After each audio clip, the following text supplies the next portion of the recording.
बिस्मिल्लाहिर्रहमानिर्रहीम। अस्सलामु अलैकुम वरहमतुल्लाहि वबरकातुहू। रब्बि इश्रह ली सदरी वयस्सिर ली अमरी वहलुल उक़दतम मिन लिसानी यफ़क़हू क़ौली।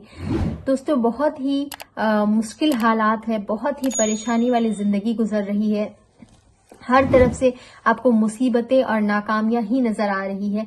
मतलब हालात इतने सख्त और इतनी मुश्किल हो गई कि आपसे बर्दाश्त करना जो है वो मतलब मुश्किल हो जा रहा है। आपके लिए हालात से निकलना, आपके लिए इस जो सिचुएशन है उसको हैंडल करना बहुत मुश्किल हो गया, चाहे वो किसी भी कारण से हो।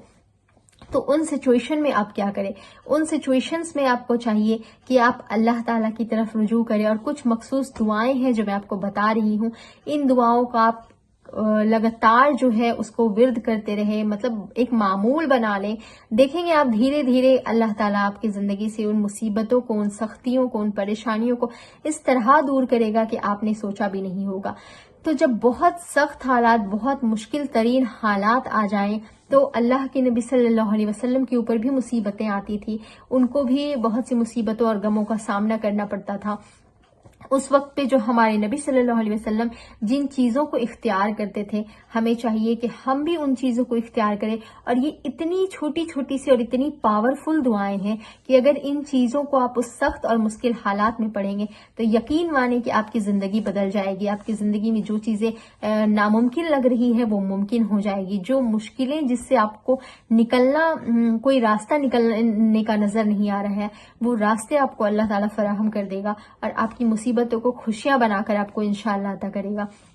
तो दुआ कुछ इस तरह से है, जब आप बहुत सख्त और मुश्किल हालात में हो तो नबी सल्लल्लाहु अलैहि वसल्लम से ये साबित दुआ है, या हय्यु या कय्यूम बिरहमतिका अस्तगीस, या हय्यु या कय्यूम बिरहमतिका अस्तगीस।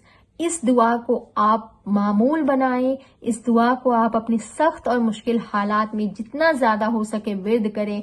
अच्छा, दूसरी चीज है, जब आपको कोई चीज नामुमकिन लग रही हो, जो आपको लग रहा हो कि ऐसा नहीं हो सकता है, उस वक्त पे आप इस दुआ को पढ़े, हस्बुन अल्लाह व निअमल वकील। अल्लाह ताला की जात आपके लिए काफी है और अल्लाह ताला बेहतर कारसाज है।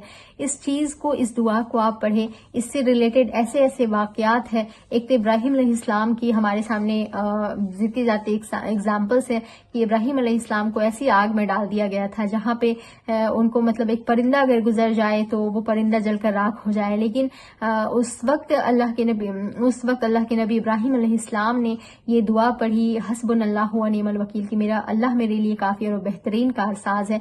तो अल्लाह ताला ने उनके तवक्कल को देखकर, उनके यकीन को देखकर आग को हुक्म दिया कि आग ठंडी हो जा, और सिर्फ ठंडी ना हो, सलामती वाली बन जा, कि मेरे नबी को जो है वो ठंडी नहीं लगनी चाहिए। तो आपको भी कोई ऐसी मुसीबत, आप खुद इस बात को तसव्वुर करें कि अगर आपको किसी ऐसी आग में डाल दिया गया और आपकी जो मुसीबत है वो इसी आग से कम नहीं है, कि जहां से आपको निकलने का कोई रास्ता नजर नहीं आ रहा है, जहां से आपको मतलब गम ही गम नजर आ रहे हैं, उस वक्त आप इस दुआ को कसरत से पढ़ें, हस्बुन अल्लाह व निअमल वकील। आप देखेंगे कि अल्लाह ताला ने आपके हालात इस तरह से पलट कर रख दिए, इस तरह से बदल दिए, और इस तरह से आपके गमों को खुशियों में तब्दील कर देगा मेरा रब, कि आपने कभी सोचा भी नहीं होगा। तीसरी चीज है, इस्तगफार की कसरत करें, क्योंकि हर मुसीबत या हर गम या हर जो दुआ आपकी कबूल नहीं हो रही है, उसके लिए आप अल्लाह ताला की तरफ रुजू करें। इस्तगफार सिर्फ अपनी जो दुआएं हैं वो कबूल करवाने का एक वजीफा नहीं है, बल्कि इस्तगफार का मतलब है कि आप कसरत से इस्तगफार करें, दिल से इस्तगफार करें और अपने गुनाहों से तौबा करने की कोशिश करें, ताकि अल्लाह ताला की तरफ आप अपने गुनाहों से तौबा करके अल्लाह ताला से अपना रिश्ता मजबूत करें, अल्लाह ताला की तरफ रुजू करें। और अल्लाह ताला ने आपको मौका दिया है तौबा करने का, तो आप अपने गुनाहों की माफी मांगे।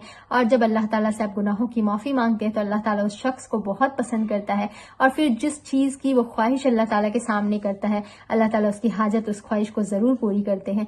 तो कोई भी आप किसी मुसीबत को टलवाना चाहते हैं, किसी मुसीबत को दूर करवाना चाहते हैं, तो भी आप इस्तगफार की कसरत करें। किसी दुआ को कबूल करवाना चाहते हैं तो भी इस्तगफार करें, लेकिन आपकी नीयत ये नहीं होनी चाहिए कि हमें अपनी दुआएं कबूल करवानी इसलिए हम इस्तगफार करें। आपकी नीयत ये होनी चाहिए कि हम बहुत गुनाहगार हैं, اور ہمارے جو گناہوں کو معاف کرنے والی ذات ہے وہ صرف اللہ کی ذات ہے، اور اللہ تعالیٰ آپ کے گناہوں کو انشاءاللہ معاف ضرور کرے گا۔ تو آپ اللہ تعالیٰ سے گناہوں کی معافی مانگنے کی کوشش کیجیے، اور ان 3 دعاؤں کو اپنے مشکل ترین حالات میں، بہت سخت حالات ہیں جو آپ کو بالکل توڑ کے رکھ چکی ہے، جو بالکل آپ کو ایک سوسائڈ کرنے پہ مجبور کر چکی ہے، اس حالات میں آپ ان دعاؤں کو پڑھیں۔ یقین مانیں کہ آپ کے حالات اتنے خوبصورت ہو جائیں گے کہ آپ نے کبھی تصور بھی نہیں کیا ہوگا، کبھی اپنے سپنے میں بھی نہیں سوچا ہوگا۔ میرا رب اس چیز پہ بھی قادر ہے، لیکن یقین شرط ہے آپ یقین کے ساتھ ان 3 دعاؤں کو اپنی مشکل ترین حالات میں ورد کیا کریں۔ اللہ تعالیٰ آپ کی پریشانیوں کو ضرور دور کرے گا انشاءاللہ۔ تو ایسی ہی دعاؤں کو میں لاتی رہتی ہوں آپ کے جو بہت مشکلوں میں کام آ سکے، اور ساری دعائیں میں حدیث سے ثابت شدہ بتاتی ہوں۔ تو ایسی دعاؤں کے لیے اور اللہ تعالیٰ سے جڑنے کے لیے میرے ویڈیوز کو لائک، شیئر اینڈ سبسکرائب ضرور کیجیے گا، میرے چینل کو سبسکرائب ضرور کیجیے گا۔ السلام علیکم ورحمۃ اللہ وبرکاتہ۔